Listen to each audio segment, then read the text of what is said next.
नमस्कार साथियों। आज हम देखेंगे कक्षा 12 की भूगोल प्रायोगिक जो पुस्तक है उसका दूसरा पार्ट है आंकड़ों का प्रक्रमण, प्रोसेसिंग ऑफ डाटा। आंकड़े जो होते हैं, संख्यात्मक जो सूचनाएं होती है उसे आंकड़ा कहते हैं। और भूगोल प्रायोगिक के अंदर जो ये मानचित्र होते हैं या दूसरे जो भी भौगोलिक सर्वेक्षण किया जाता है उसमें आंकड़ों का बहुत ही ज़्यादा महत्व होता है।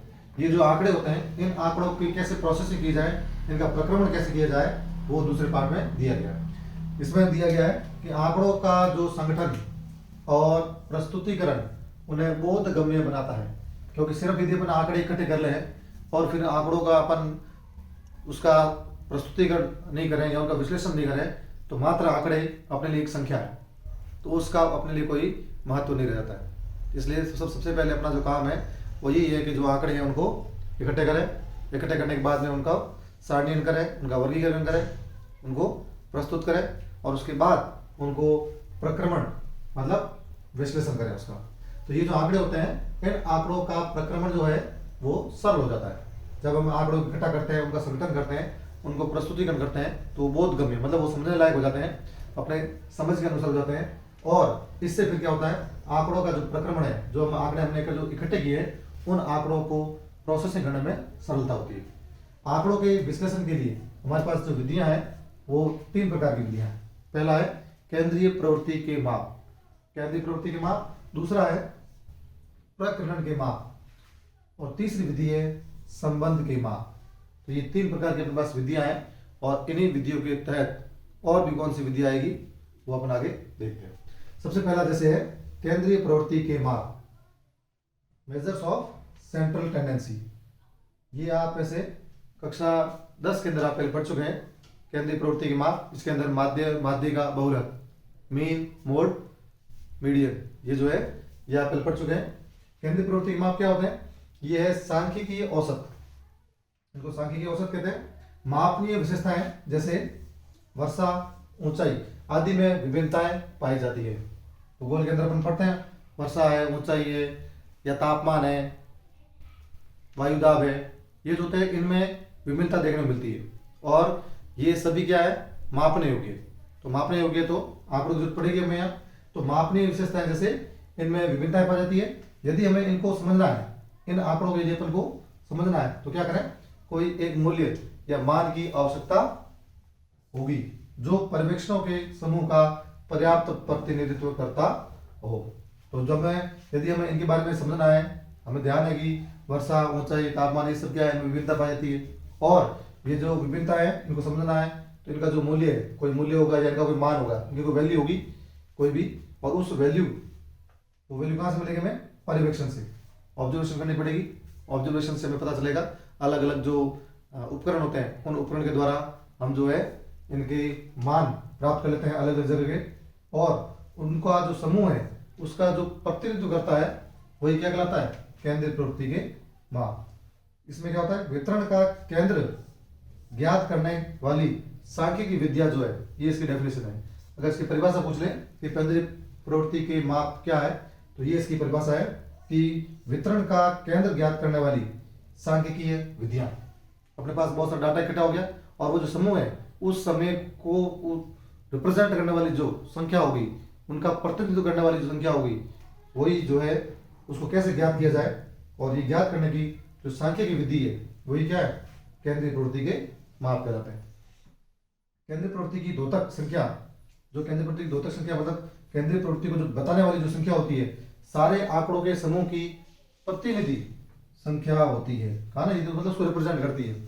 मान लो कोई 10 संख्या है और उसमें कोई बीच की जो संख्या होगी, मेनली अपन जो पढ़ेंगे ये बहुलक, माध्य में अपन देखते हैं कि माध्य के अंदर भी क्या होता है, उनका औसत होता है, और वो औसत क्या होता है, उस पूरी जो भी अपन ने आंकड़े इकट्ठे किए हैं उसका वो प्रतिनिधित्व करती है। तो ये जो ऐसी संख्या है जो उस पूरे समूह का प्रतिनिधित्व संख्या होती है वही क्या होती है, केंद्रीय प्रवृत्ति की द्योतक होती है। अब ये केंद्रीय प्रवृत्ति के जो माप है इसकी भी आगे 2-3 तरीके हैं। कौन कौन से हैं? पहला है माध्य, दूसरा है माध्यिका और तीसरा है बहुलक। मीन, मोड, मीन, ये मीडियन और ये मोड, ये 10वीं में पढ़ चुके हैं। तो ये जो है 3 टाइप के अपन को ये पढ़नी है और इन्हीं से क्वेश्चन आते हैं। माध्य जो है, माध्य निकालने का गणितीय क्वेश्चन आ सकता है, माध्य का निकालने का और बहुलक निकालने के। तो ये तीन विधियां हैं, तीन विधियां के कुछ क्वेश्चंस की अपन प्रैक्टिस करेंगे। इनमें से हो सकता है एक क्वेश्चन जो है आपको प्रैक्टिकल एग्जाम में देखने को मिल जाए। तो ये अपनी बात हो गई आंकड़ों का प्रक्रमण, प्रोसेसिंग ऑफ डाटा। ये सेकंड नंबर पे इसकी बारी आती है। पहले क्या करते हैं, आंकड़ों को इकट्ठा करते हैं, उनका संगठन किया, प्रस्तुतिकरण किया। प्रस्तुतिकरण करने से क्या हुआ, जो आंकड़े वो बोधगम्य मतलब समझने लायक हो गए, और इससे फिर आंकड़ों का प्रक्रमण, प्रोसेसिंग है वो सिंपल हो जाती है। आंकड़ों के विश्लेषण के लिए अपने पास ये तीन विधियां हैं। एक है केंद्रीय प्रवृत्ति के माप, दूसरी प्रखंडन के माप, और तीसरी है संबंध के माप। अब केंद्रीय प्रवृत्ति के जो माप है, ये जगह है, ये वितरण का केंद्र ज्ञात करने वाली सांख्यिकी विधियां है। कोई भी समूह है और उस समूह का प्रतिनिधित्व जो करती है संख्या, वही है केंद्रीय प्रवृत्ति के माप। और केंद्रीय प्रवृत्ति के माप जो है, इसके अंदर भी हम तीन चीजें पढ़ेंगे। पहली माध्य, दूसरी माध्यिका, और तीसरी है बहुलक। तो आज में जो है माध्य देख लेते हैं। माध्य जो है, आप 10वीं में जो पढ़ चुके हैं, औसत, जो औसत है वही क्या है, माध्य है। तो माध्य के लिए आपको एक तो इसकी परिभाषा आपको ध्यान होनी चाहिए। ऊपर जो होता है औसत में आप पढ़ चुके हो, राशियों का योग बटा राशियों की संख्या, एक परिभाषा। और दूसरा कोई क्वेश्चन है, उसकी अगर आप प्रैक्टिस कर ले तो ये आराम से हो जाएगा। इसमें पहले अपन देखते हैं माध्य, जिसको मीन भी कहते हैं। माध्य, माध्य के लिए अपन को क्या है, आपको फॉर्मूला भी याद रखना पड़ेगा इसके लिए। माध्य, माध्य वह मान है, माध्य वह मान है जो, माध्य वह मान है जो सभी मूल्यों के, जो सभी मूल्यों के, सभी मूल्यों के योग, ऊपर तो आ जाएगा योग और नीचे आ जाएगी राशियों की संख्या। योग को कुल प्रेक्षणों की, योग को कुल प्रेक्षणों की संख्या, कुल प्रेक्षणों की संख्या,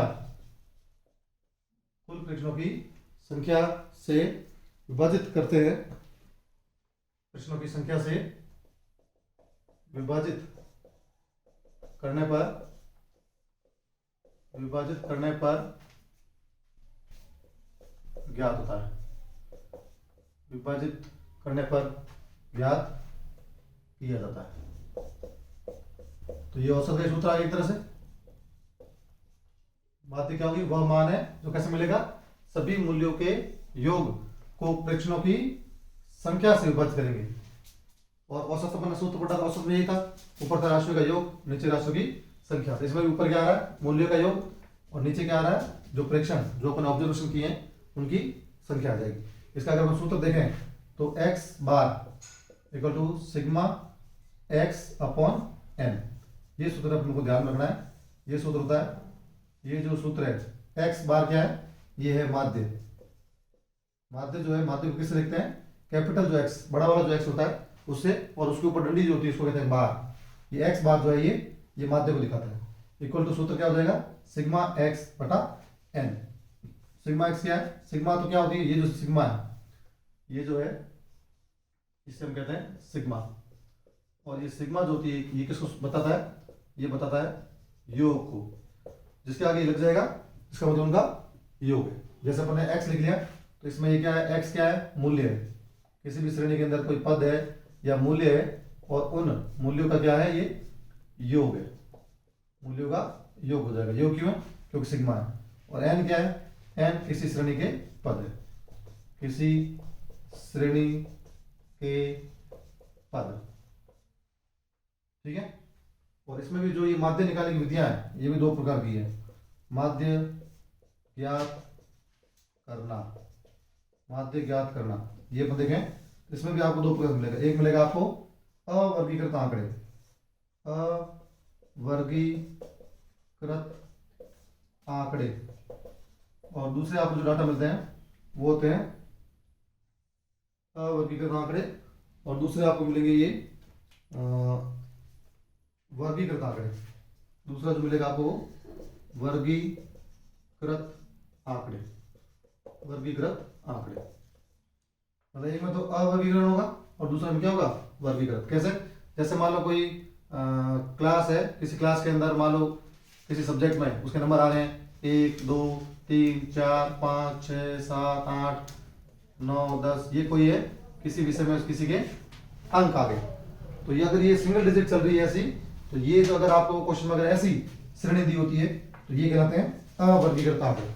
और इन्हीं को अगर अपन लिखते हैं कैसे कि मान लो ये कोई वापस 1 2 3 4 5 ऐसे लिख दिया। अब मैंने लिखा यहाँ से 1 से लेकर 5 तक, 5 से लेकर 10 तक, 10 से लेकर 15 तक।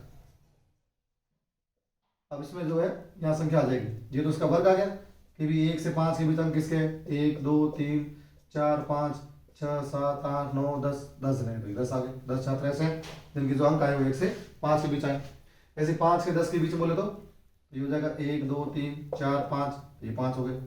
ऐसे 10 से 15 के बीच में 1 और 2, ये 2। इस प्रकार से अगर आपको वर्ग मिल रहे हैं, इस प्रकार से अगर आपको डिवाइड किया हुआ है कि इस वर्ग के बीच में ये, इस वर्ग के बीच में ये, तो इस प्रकार के जो आंकड़े होंगे क्या कहलाएंगे, वर्गीकृत आंकड़े। तो दो टाइप के आपको क्वेश्चन देखने को मिलेंगे। एक में तो आपको सीधी ये श्रेणी मिलेगी सिंगल डिजिट वाले, सिंगल मतलब ऐसे एक एक अलग अलग संख्या दी होगी, तो ये अवर्गीकृत आंकड़े कहलाएंगे। और अगर किसी में अगर वर्ग ऐसा है और वर्ग के बाद में उनकी संख्या दी हुई है तो ये वाले आंकड़े क्या कहलाएंगे, वर्ग वाले आंकड़े कहलाएंगे। इसमें आपको वर्ग अंतराल दिया होगा, तो ये थोड़ा ध्यान रखना है। इसमें इनके फॉर्मूले हैं, वो फॉर्मूले ध्यान रखना है।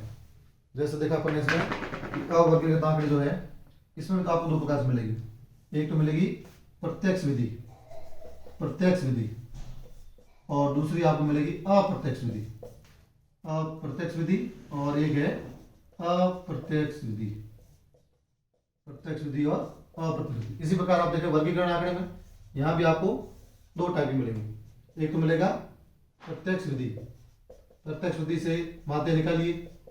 एक क्वेश्चन आपके आ सकता है अप्रत्यक्ष विधि से माध्य निकालिए, अप्रत्यक्ष विधि से माध्य निकालिए। तो क्वेश्चन अपन को ध्यान से देखना है, क्वेश्चन ध्यान से पढ़ना पड़ेगा कि पूछ क्या रहा है। मान लो सब पूछा है माध्य ज्ञात कीजिए, क्वेश्चन पूछा है माध्य ज्ञात कीजिए, माध्य ज्ञात तो करना है, ठीक है। उसके बाद ये देखना है कि आंकड़े कैसे हैं, ऊपर वाले थे नीचे वाले, अवर्गीकृत है तो अपन को इसमें चलना है, और अगर वो नीचे वर्ग वाला आते हैं वर्गीकृत आंकड़े तो अपन को इधर चलना है। फिर इसमें भी आगे पूछेगा वो कि भी माध्य ज्ञात तो करना है लेकिन विधि कौन सी, प्रत्यक्ष विधि से ज्ञात कीजिए। तो प्रत्यक्ष विधि कौन सी है, ये प्रत्यक्ष विधि है। x बार जो है सिग्मा x बटा n, तो ये हो जाएगा प्रत्यक्ष विधि से। मान लो माध्य ज्ञात करने के लिए कह रहा है वो, और आंकड़े आपके पास अवर्गीकृत है और उसमें कह दिया अप्रत्यक्ष विधि से। अप्रत्यक्ष विधि से कैसे निकालेंगे, सेम ऐसे कैसे फॉर्मूला है, x bar is equal to a क्या है कल्पित माध्य, प्लस सिग्मा d जो है वो डेविएशन, और अपॉन n में ये आंसर हो जाएगा। ये फॉर्मूला हो जाएगा किसका, अप्रत्यक्ष विधि का। इसी प्रकार से मान लो पूछ ले कि माध्य ज्ञात कीजिए और दिए हुए ऐसे सारणी में और वर्ग दिए हुए ऐसे वर्गीकृत आंकड़े आपको दिए हुए हैं, तो उसमें पूछे कि माध्य ज्ञात कीजिए प्रत्यक्ष विधि से, तो क्या हो जाएगा, सेम इसकी तरह फॉर्मूला है, x बार है और सिग्मा x है, वहां सिग्मा fx आ जाएगा, बस fx बटा n, कुछ नहीं, सेम सेम बस ग्राफ लग जाएगा और कुछ नहीं, ठीक है। f क्या है ये अपन जब आगे क्वेश्चन करेंगे तब बताएंगे कि f क्या है, x क्या है, n क्या है। एक बार अपन थोड़ा सरसर नजर से ऊपरी तौर पर देख लें। अप्रत्यक्ष विधि में अगर चले तो मान लो अगर पूछ लें कि वर्गीकृत आंकड़े हैं और माध्य पूछा है लेकिन अप्रत्यक्ष विधि से, तो क्या हो जाएगा, अप्रत्यक्ष विधि से पूछा है तो इधर वाली अप्रत्यक्ष विधि पे चलो। इसमें क्या था, ये फॉर्मूला सेम है, यहाँ क्या आ जाएगा, f आ जाएगा बस, तो a plus sigma F D upon n। ये जो है एक बार आप इसका स्क्रीनशॉट ले लीजिए। तो ये जो फॉर्मूले हैं ये आपको एक बार जो है आराम से याद हो जाएंगे, इसमें आपको गलती नहीं करनी, बस ये अगर आपको याद हो गए तो ये क्वेश्चन जो है वो आराम से हो जाएंगे, ठीक है। तो ये अपने फॉर्मूले 4 फॉर्मूले आ गए अपने पास। चलो आगे माध्य, माध्य क्या हो जाएगा, राशियों का योग बटा राशियों की संख्या, जिसको अपन औसत भी कहते हैं। और इसका माध्य ज्ञात करने के दो तरीके हैं, किस प्रकार के आंकड़े उस पर डिपेंड करेगा। अगर अवर्गीकृत आंकड़े हैं तो इनके लिए भी दो विधियां हैं, और वर्गीकृत आंकड़े हैं उनके लिए भी दो प्रकार की विधियां हैं। अवर्गीकृत आंकड़े हैं तो इनके लिए प्रत्यक्ष विधि, अप्रत्यक्ष विधि। प्रत्यक्ष विधि के लिए X bar equal to sigma X upon N, और अप्रत्यक्ष विधि के लिए A plus sigma D upon N. इसी प्रकार से अगर वर्गीकृत आंकड़े हैं तो इसके लिए दो प्रकार की विधियां हैं, प्रत्यक्ष विधि, अप्रत्यक्ष विधि। अगर आपने ये दो फॉर्मूले याद कर लिए तो आराम से याद हो जाएंगे, क्योंकि ये इसके जैसा है, इसमें क्या करना है, एफ लगाना, बस ये सेम फॉर्मूला आ जाएगा अवर्गीकृत आंकड़ों की प्रत्यक्ष विधि का। इधर अप्रत्यक्ष विधि है, इधर अप्रत्यक्ष विधि वाले देख लो, A plus sigma D upon N, तो इधर A plus sigma F D upon N. तो मेरे हिसाब से आराम से याद हो जाएंगे, कोई इसमें ज्यादा गलती नहीं होगी। क्वेश्चन जो है आपके अपन ये प्रत्यक्ष विधि के और अप्रत्यक्ष विधि, ये क्वेश्चन, इसका एक क्वेश्चन लेंगे एक साथ हो जाएगा, और एक क्वेश्चन इसका लेंगे तो इसका एक साथ हो जाएगा।